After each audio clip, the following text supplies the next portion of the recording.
Olá, esse é o Redecadá, um programa da Sociedade Brasileira de Cefaleia.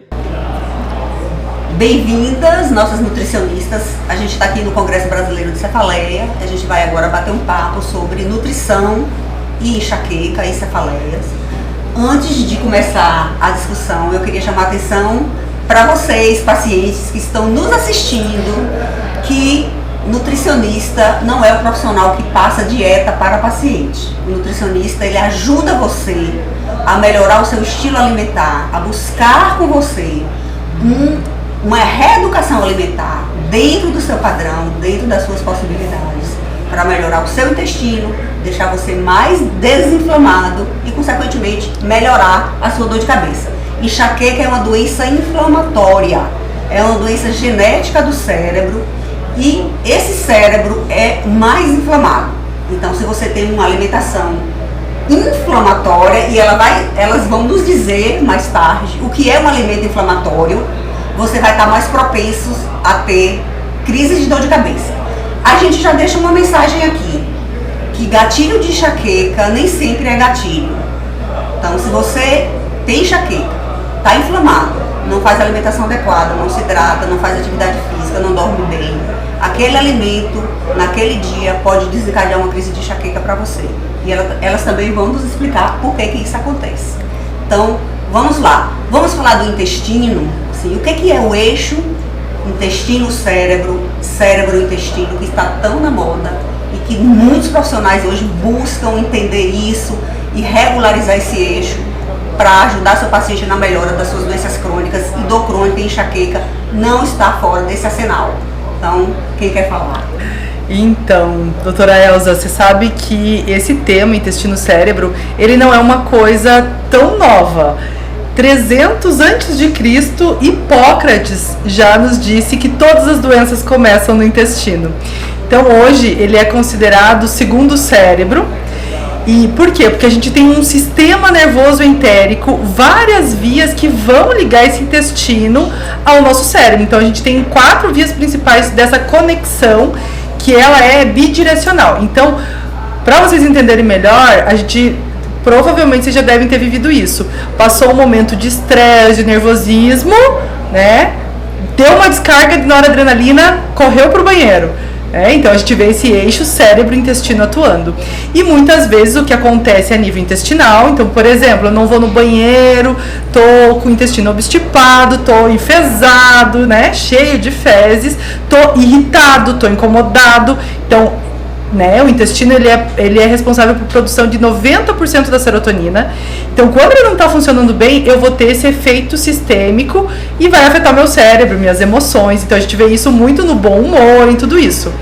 E na enxaqueca, a gente vê que quando eu causo alguma alteração nesse intestino, eu posso repercutir aí nesse cérebro. Então eu sempre falo que se o meu intestino está inflamado, o meu cérebro está inflamado. E aí eu preciso ter esse controle para melhorar a enxaqueca. E os gatilhos, Juliane? Fale pra gente aí, assim, quando é que um alimento é gatilho mesmo? Isso é verdade? É mito? O paciente que tem enxaqueca está proibido de comer uma lista enorme de comida aí isso é o que leva ao sofrimento, né? Porque o paciente diz: eu não vou no nutricionista, porque ele vai me fazer passar fome. Não é, gente. O nutricionista vai fazer você comer bem e não ter enxaqueca. As pessoas têm esse mito, né, de que eles vão chegar no consultório lá para conversar com a gente e que eles não vão poder comer mais. E na verdade a gente vem para trazer estratégias alimentares, muitas vezes com ele comendo muito mais, inclusive, do que ele comia anteriormente. Temos várias listas aí com alimentos que podem funcionar como gatilho, e a abstinência de alguns alimentos ou substâncias que também podem funcionar como gatilho. Mas nós temos uma questão da alimentação com uma mudança no perfil da nossa população, em que a gente está tendo um aumento de consumos de alimentos ultraprocessados, e esses alimentos, eles causam o quê? Eles passam a não ser reconhecidos no nosso intestino, porque eles têm substâncias que o nosso intestino reconhece como um antígeno, um corpo estranho. Mediante a isso, uma resposta imune inflamatória acontece. E se esses alimentos constantemente estão na mesa, né, fazem parte do convívio alimentar, o que a gente chama ali de familiaridade alimentar, você está sempre estimulando esse estado inflamatório pequeno de todos os dias, mas essa continuidade vira uma alimentação aí com uma questão inflamatória diária que se torna crônica e que vai repercutir na enxaqueca, porque são os mesmos mediadores inflamatórios que são compartilhados aí nas questões da enxaqueca. Então você confirma com essa sua fala de que o alimento não é o problema. Nem sempre ele é o culpado. Nem sempre ele é o culpado. Porque depende de como você está. Exato. Né? A gente precisa fazer um olhar para com o todo daquela pessoa para entender, né? Se está na questão da socialidade dela, de como ela convive com o alimento, se está numa questão da familiaridade, do que ela está trocando da alimentação. Então, se ela faz um aumento de consumo de alimento ultraprocessado, coisas de mercado, coisas mais simples, que vem ali com emulsificantes, aditivos e outros produtos, né? O tal do bisferol, que nós temos várias estruturas de bisferol.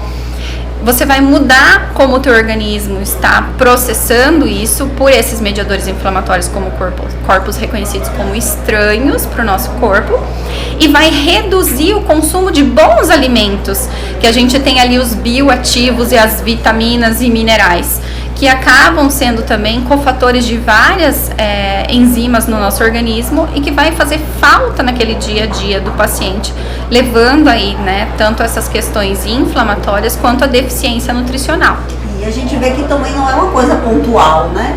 É o seu hábito alimentar do dia a dia, desde quando você começou a se alimentar na sua vida. Exato. Né? Mas se você adquire uma doença crônica no decorrer da sua vida, tem um diagnóstico de uma enxaqueca crônica, por exemplo, que a gente já sabe que é uma doença que tem uma influência muito dos nossos hábitos no dia a dia, né, do meio ambiente, e se você não muda isso gradativamente, você vai estar mais propenso a ter crises de dor de cabeça. Então, é isso que a gente quer que vocês entendam, que assim, eu vou dar aqui um exemplo.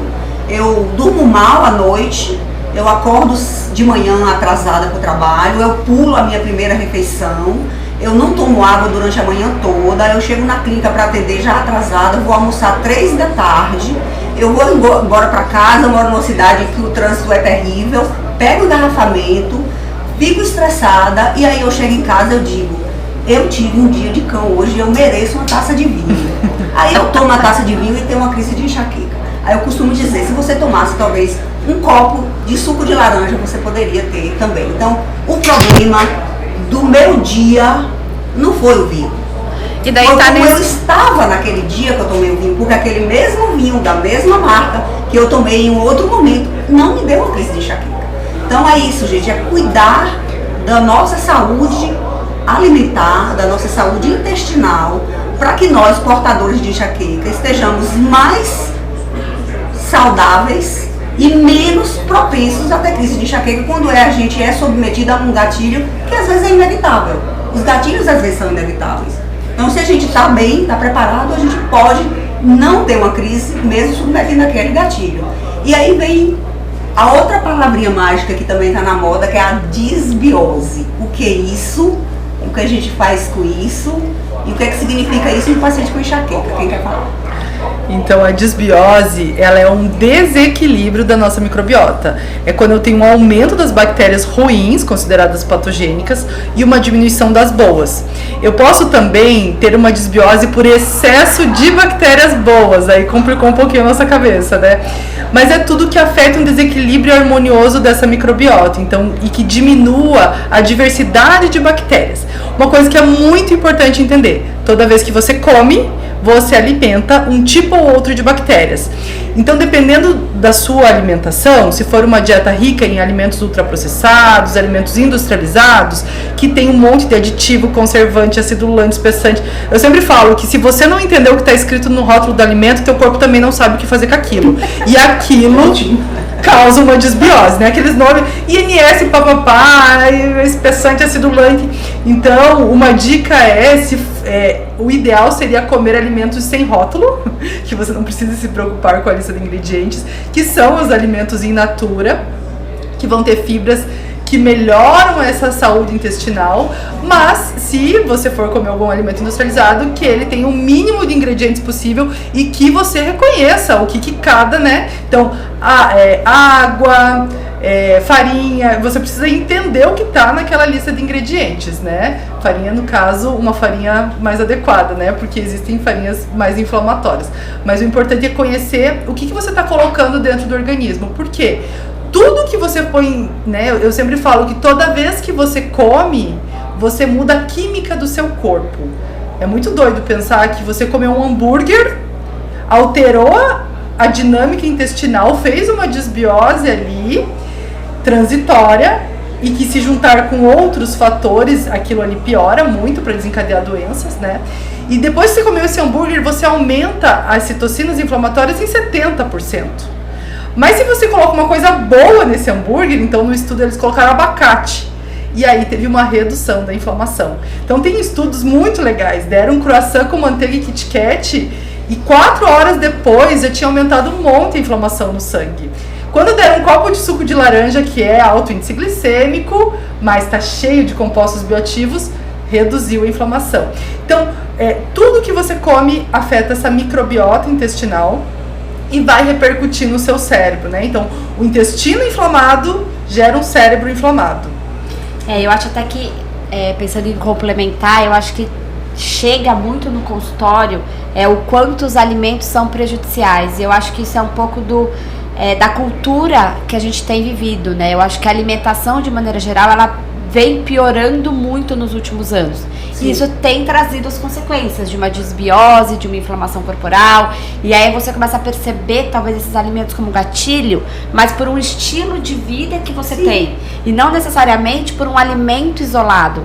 Então, acho que essa redução na qualidade, do estilo de vida que os pacientes têm e que não tem como separar isso da alimentação, tem cada vez mais trazido essa percepção de que sim, o alimento é um complicador importante, mas isso está dentro de um conceito, né, de estilo de vida Sim. que vem ao longo dos anos piorando muito. E o vilão acaba sempre no alimento, né? E é difícil você hoje, no estilo de vida que a gente vive, num mundo tão industrializado, assim, vou comer só saudável, mas é possível balancear, né? Comer o saudável e o não saudável em uma quantidade, uma proporção menor. E aí a gente vem agora para um outro assunto que eu vou passar a falar novamente para vocês sobre os nutracêuticos, e dentre eles o magnésio, né? Que a gente está hoje também um boom aí nas redes sociais, os pacientes chegam muito com essa demanda no consultório. Eu quero tomar magnésio para tratar a minha enxaqueca, né? A gente trata a enxaqueca com magnésio, é terapêutico, é apenas um suplemento, pode ajudar a melhorar essa nossa qualidade alimentar, que é tão ruim e que a gente às vezes não consegue realmente manter um padrão ideal. Então, em que ponto o magnésio pode ajudar o nosso paciente portador de enxaqueca? Eu acho que aqui a gente tem que pensar em algumas variantes, né? Porque indo para essa linha de que cada vez mais a gente se alimenta pior e isso impacta na nossa enxaqueca, cada vez mais também a gente tem um paciente que chega e ele vai para o seu consultório sem talvez estar tão disposto a um tratamento nutricional, Sim. mas ele chega pra você porque ele quer fazer o uso do nutracêutico. Uhum. Então a gente tem que acabar meio que modulando tudo e explicando pra ele que sim, hoje os nutracêuticos eles têm um poder de tratar e de ser um tratamento coadjuvante, muitas vezes de um tratamento medicamentoso, mas que isso tem que estar associado a hábitos de vida saudável. Uma coisa não substitui a outra. Uma coisa não substitui a outra. Porém, existem hoje nutrientes que têm níveis de evidência interessantes na literatura, então a gente consegue usar a suplementação.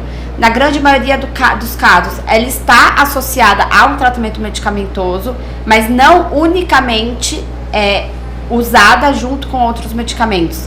Você sabe que tem muita demanda do paciente substituir o tratamento alopático pelos nutracêuticos, pelo magnésio principalmente. Eu não quero tomar um remédio, eu quero tomar... Então, isso é importante deixar claro, né? Não, e acho que a gente... Não é uma substituição, é um tratamento coadjuvante. Não vai poder fazer uso contínuo para sempre, sim, né? A gente tem que pensar que a base precisa vir da alimentação. Exato. Ela vai te dar aquela força para você, de repente, entrar num desmame medicamentoso na linha do tempo, né? Vai vir reforçando ali. Então, até entender, né, como a Camila trouxe, aonde está esse magnésio na comida? Como eu posso comer, né? A gente sabe aí que, por exemplo, amêndoas, né? Tem uma grande grande concentração de magnésio. Mas e se pra mim eu sou intolerante à amêndoa, o que outro alimento eu vou utilizar no lugar? O quanto eu posso comer? São muitas variáveis que a gente tem que levar em consideração, né? O fato é que sim, o magnésio ele tem o seu papel, eu acho que ele atua positivamente e ele deve ser pensado como uma estratégia, e cada vez mais a gente entende que os nutrientes têm um papel no tratamento de qualquer condição de saúde. Sim. E, claro, na migrânia também. E complementando o magnésio, ele é um mineral que a gente tem maior deficiência de ingestão alimentar. Então todo mundo se preocupa com o cálcio. E o meu cálcio, Mas alguém se preocupa com o magnésio que está ingerindo, com as fontes alimentares de magnésio? Você atende o paciente, ele não come uma fruta no dia, ele não come um vegetal. Ele comeu pão, macarrão e sanduíche de jantar. Então a qualidade está muito ruim. Esse paciente ele vive inflamado e em desbiose. E ele acha que é normal não ir no banheiro, né? Ficar 3 dias sem evacuar, ou ter fezes ou bolinha de cabrito ou líquidas. Então essa alimentação destrói o intestino. E a nutricionista tem esse papel do quê? De colocar coisa boa. Então eu sempre falo, para de pensar no que não dá pra comer agora. Vamos pensar em tudo que você pode. Olha quanta coisa! A natureza tá cheia de coisa. Então, às vezes, vai ser necessário reduzir algum composto alimentar e pôr vários no lugar, né? Então, a gente tem esse papel aí em alimentar os pacientes, em nutrir, né? E eu sempre falo, não conte calorias, conte nutrientes. Você tá comendo nutriente? Tem nutriente? Por quê? Coca zero. Gente, adoçante faz desbiose. Até estévia e sucralose, tem estudo. O que tem de nutriente? Mas é zero. Zero o quê? Eu quero te nutrir, eu quero te dar nutrientes. Eu não quero que seja zero, né? Então, o nosso papel é muito em nutrir os pacientes e melhorar tudo isso. Essa mensagem é importante, muito mais importante do que tirar coisas. É acrescentar coisas que vão ajudar. Porque a gente vai desenvolver estratégias junto para fazer adesão, não só do tratamento, mas uma melhora do estilo de vida e da saúde da pessoa. E às vezes, Elza, o paciente assim consegue fazer 60%, ele já melhora tanta coisa, porque infelizmente, como já foi trazido, o padrão alimentar está muito ruim. Muito fraco. Então não toma água, não come nenhuma fruta, verdinho, às vezes a gente faz questionário de frequência, sim, eu como alface 2 vezes na semana. E que mais, né? Então, tá muito Ou não ruim. come, né? O que tem de pacientes... rejeita algum alimento? Verduras e legumes, de maneira geral, não faz parte do meu, e aonde da minha a gente alimentação tem diária. Bioativos, vitaminas, minerais, substâncias anti-inflamatórias, né? E as pessoas estão substituindo por alimentos prontos de pacote. E isso a gente tem visto aí essa grande associação, né, com aqui, que a gente está falando da enxaqueca, mas com várias outras condições de saúde por conta dessa mudança no perfil alimentar. Isso, e é difícil às vezes o paciente entender o que um alimento inflama, né? É um alimento inflamatório e um alimento anti-inflamatório. Então, essa educação alimentar é que o nutricionista vai levar para esse paciente, né? Ou, então gordura é ruim. Todas. Será que não tem gordura boa? Né? Então, dependendo do tipo de gordura, eu vou ter um efeito sistêmico no meu organismo, né? Então, olhar para a qualidade dos alimentos, porque eu acho que por muito tempo a nutrição foi contar calorias e restrição, né? Então, a nutrição funcional, ela vem com o papel de fazer esse organismo funcionar no bem-estar geral, né? Sistêmico aí, com as suas potencialidades, né? Pronto, eu acho que o nosso tempo esgotou. É isso. Gostaria de agradecer essa parceria, né? A parceria multiprofissional. O nutricionista é um profissional que é um parceiro mesmo no paciente que trata de paciente com condocrônica, com enxaqueca crônica, que é o meu dia a dia, né? Trabalho com paciente só com cefaleia, não faço nem neurologia geral mais. E assim, é uma parceria que a gente precisa cada vez mais fortalecer e levar para o nosso paciente essa importância, né? Do profissional se inserir nesse contexto de educar, de mostrar, de se colocar como profissionais que realmente estão aí para somar, né? E para ajudar você que sofre de enxaqueca, que precisa adquirir novos hábitos alimentares, porque isso é terapêutico, faz parte do seu tratamento. Enxaqueca não tem cura, mas enxaqueca tem tratamento. E a educação nutricional é um pilar importantíssimo na sustentação do controle da sua doença. Então, obrigada, meninas. Foi. Obrigada. Ai,